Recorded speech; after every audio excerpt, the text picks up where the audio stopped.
Hey everyone, hope you're having a great day. I want to show you something a little interesting.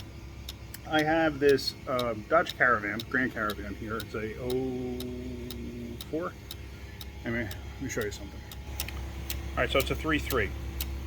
It was setting codes for a bad crank sensor, P0320. And crank sensor on this thing, located down there, below the exhaust pipe. Can't even see it.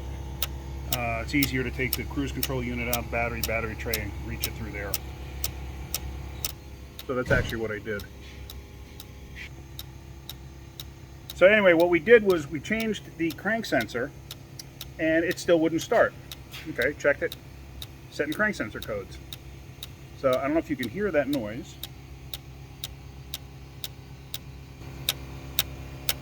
That ticking noise.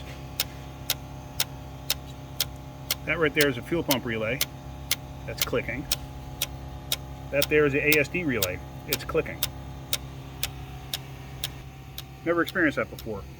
So I started thinking about it, and I have seen issues in the past with bad cam sensors, but it's not setting the cam sensor code.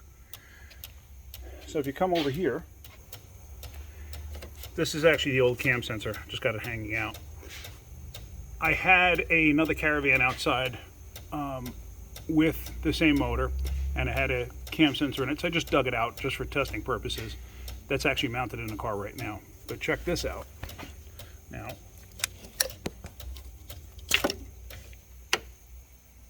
noise is gone.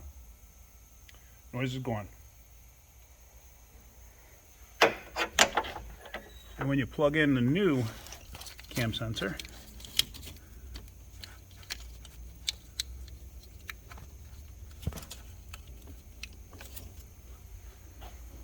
doesn't make the noise. And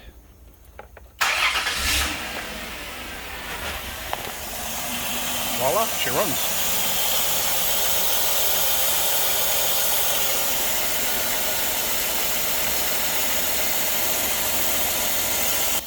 So anyway, the point of this video is don't trust the codes. Codes don't always tell the whole story. You actually got to diagnose it and figure out what's going on. Because the guy told us, just put a crank sensor in it, just put a crank sensor in it. Because he had diagnosed it himself. Well, guess what? It wasn't a crank sensor. I thought it was a crank sensor, to be honest with you. But obviously it wasn't. So anyway, that's it. Hope you guys are having a great weekend. What's left of it, keep wrenching.